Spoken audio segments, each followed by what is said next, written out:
By last time ಇದು RCB ಹೊಸ ಅಧ್ಯಾಯ ಅಂತಿದ್ರಿ. ಈ ಸಲ ಕಪ್ ನಮ್ದೆ ಬೈ. ಪ್ರತಿ ಸಲನು ಅದನ್ನೇ ಹೇಳ್ತೀರಾ. ಈ ಸಲ ಡಿಫ್ರೆಂಟ್ ಆಗಿ ಹೇಳಿ ಬೈ. ಮಗ ಅಂತ ನಪ್ಪಂಗ್ ತಂದೆ, ಈ ಸಲ ಕಪ್ ನಮ್ದೆ ಬೈ. ಇನ್ನು ಏನಾದ್ರು ಡಿಫ್ರೆಂಟ್ ಆಗಿ ಹೇಳಿ ಬೈ, ಏನಾದ್ರು ಹೊಸದಾಗಿ. ಅದೆಲ್ಲ ಬಿಟ್ಟಾಕು. ನನ್ ಬೆಂಗಳೂರ ಕ್ಲಬ್ ಐತಲ್ಲ 18 ಮೊನ್ನೆ ಹೋಗಿದ್ದೆ.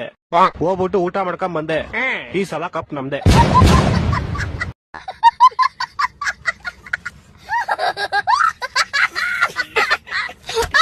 ಆದ್ರೆ ಏನ್ ಮ್ಯಾಚ್ ಲೇ, ನಿಮ್ ಹುಡುಗರು ಮಾತ್ರ ಬೀಜ ಬೈಕ್ ಬರ್ಸ್ತಾರೆ ಅನ್ಕೊಂಡೆ. ನೋಡ್ರೆ ಹುಡುಗಿರು ಬೀಜ ಬೈಕ್ ಬರ್ಸ್ ಕೇಳ್ಬಿಟ್ರು.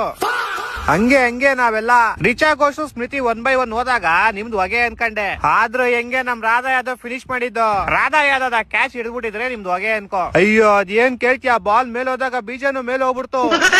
ಸದ್ಯ ತೂತ್ ಬಿಟ್ಟಿದ ತಕ್ಷಣ ವಾಪಸ್ ಹೊಂಟೋಯ್ತು. ಆಮೇಲೆ ಹೆಂಗೆ ಕೊಟ್ಟಿದ್ದು 4 by 4 ನಾಲ್ಕು ಬಾಲ್ ಕಳ್ಕೊಂಡು ಗೆದ್ದಿದ್ ನೀವು. Radha Yadav last ball hit wicket ಆಯ್ತು, ಅದನ್ನ ಅಂಪೈರ್ ಚೆಕ್ ಮಾಡಿಲ್ಲ. ನೀವು ಫಿಕ್ಸಿಂಗ್ ಮಾಡ್ಕೊಂಡ್ ಗೆದ್ದಿರೋದು. ಲೌಡಾ ಫಿಕ್ಸಿಂಗ್ ಮಾಡ್ಕೊಂಡ್ ಗೆದ್ದಿದೀವಿ. ನಿನ್ನ ಅಕ್ಕನ್ ಹೋಗಿ ರೀಕ್ಯಾಪ್ ನೋಡು. ಲಿಸಲ್ ಇದು ಗ್ಲೌಸ್ ಟಚ್ ಆಗ ಲೈಟ್ ಬಂದಿದ್ದು. ಆದ್ರೆ ಬೀಜ ಬೈಕ್ ಬಂತ. CCL ಗೆದ್ದಾಯ್ತು, WPL ಗೆದ್ದಾಯ್ತು. ಇನ್ 2026 IPL ಗೆದ್ಬಿಟ್ಟು ನಿಮ್ ಬಾಯಿಗೆ ಲಾಲಿಪಾಪ್ ಇಟ್ಬಿಟ್ಟು ಅನ್ಸ್ಬಿಡೋದೆ. ನೋಡಂತ ಶಿಷ್ಯ, ಇನ್ನು ಬೇಜಾನ್ ಟೈಮ್ ಐತೆ. ನೋಡ್ತಾ ಇರ್ರಿ, ನಾವ್ ಗೆದ್ಕೊಂಡ್ ಹೋಯ್ತಾ ಇರ್ತೀರಿ. ಬಾಯ್ ಬಿಡ್ಕೊಂಡ್ ನೋಡ್ತಾ ಇರ್ರಿ ಅಷ್ಟೇ.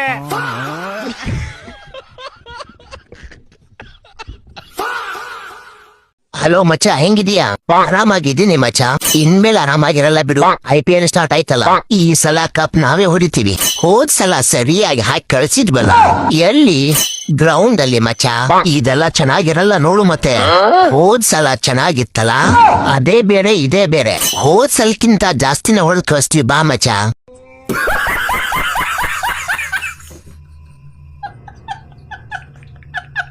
ಜನವರಿ ಫೆಬ್ರವರಿ ಹೆಂಗ್ ಹೊಂಟೋಯ್ತು ಅಂದ್ರೆ,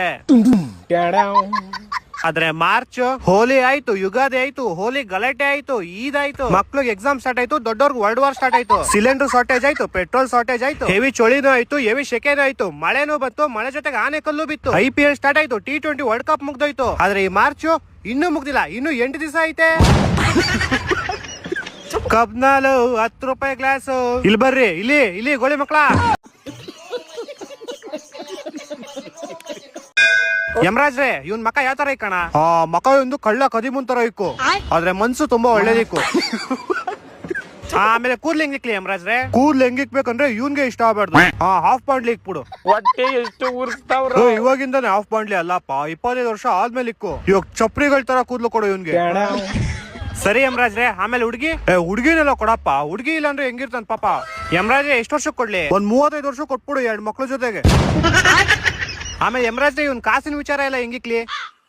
ಇವನ್ ಕಾಸಿನ ವಿಚಾರ ಹೆಂಗಿಕ್ಕು ಅಂದ್ರೆ, ಇವನ್ ಶರ್ಟ್ ತಗೊಳಕ್ ಹೊರೆ ಪ್ಯಾಂಟ್ ಹೊಡೆದ ಹುಡ್ಬೇಕು, ಪ್ಯಾಂಟ್ ತಗೊಳಕ್ ಹೊರೆ ಶರ್ಟ್ ಹೊಡೆದ ಹುಡ್ಬೇಕು, ಅಕಸ್ಮಾತ್ 2 ತಗೊಳಕ್ ಹೊರೆ ಕಾಸೆ ಕೊಳ್ಳ ಹುಡ್ಬೇಕು.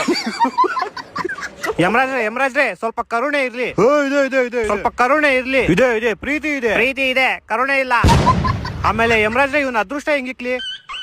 ಅದೃಷ್ಟ ಹೆಂಗಿಕ್ಬೇಕಂದ್ರೆ, ಇವನ್ ಒಳ್ಳೆ ಕೆಲಸ ಮಾಡಕ್ ಹೋದ್ರು ಅದ್ ಕೆಟ್ಟ ಕೆಲಸ ಆಗ್ಬಿಡ್ಬೇಕು.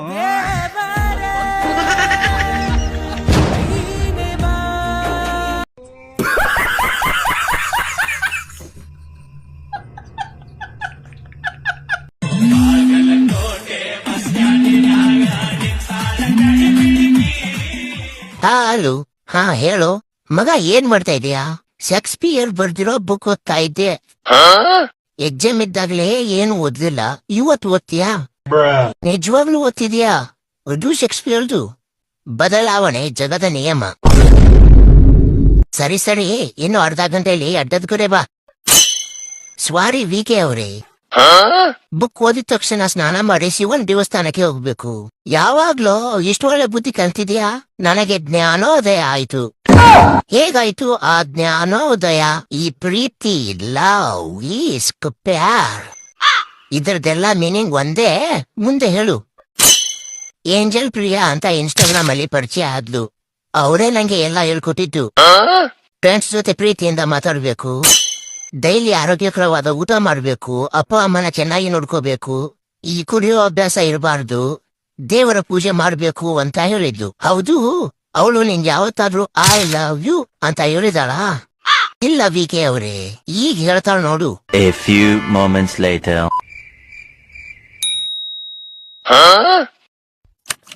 VK ಅವರೇ, ಏನ್ ನಿಮ್ ಲೀಲೆ?